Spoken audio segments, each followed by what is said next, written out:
ಭಾರತ ಪಾಕ್ ಕದನ ವಿರಾಮ ಘೋಷಣೆ ವಿಚಾರ ಜೊತೆಗೆ ಮೋದಿ ವಿಶ್ವಗುರು ಅಲ್ಲ ಎಂಬ ಚರ್ಚೆಗಳ ಮಧ್ಯೆ ಗೃಹ ಸಚಿವ ಪರಮೇಶ್ವರ್ ಪ್ರತಿಕ್ರಿಯೆಯನ್ನು ಕೊಟ್ಟಿದ್ದಾರೆ.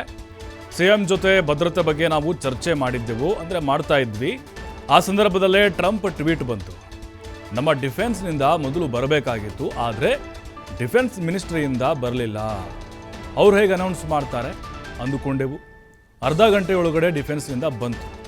ವಿಶ್ವಮಟ್ಟದಲ್ಲಿ ಆದರೆ ಪ್ರಧಾನಿಗೆ ಗೊತ್ತಿರುತ್ತೆ.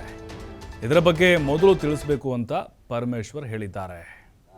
ಅಂದ್ಕೊಂಡ್ವಿ within half an hour first tweet ಬಂದದ್ದು ಟ್ರಂಪ್ ಅವ್ರದ್ದು. ಆ ಟ್ರಂಪ್ ಅವ್ರದ್ದು ಟ್ವೀಟ್ ಬಂದಾಗ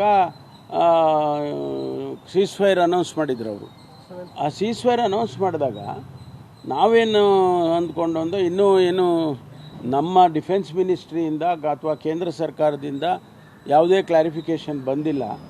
ಇವರು ಹೇಗೆ ಇವರು ಅನೌನ್ಸ್ ಮಾಡ್ತಾರೆ, ಅದು ಕಾಯ್ದು ನೋಡೋಣ ಅಂತ ಅಂದ್ಕೊಂಡ್ವಿ.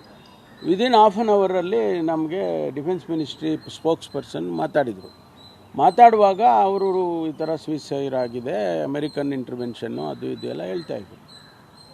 ಇದು ದೇಶದ, ನಾನು ಹೇಳಿದಾಗೆ, ರಕ್ಷಣೆಯ ಪ್ರಶ್ನೆ. ಯಾವುದೇ ರೀತಿಯಲ್ಲಿ ಬೆಳವಣಿಗೆಗಳಾದರೆ ಇಂಟರ್ನ್ಯಾಷನಲಿ ಆಗೋದು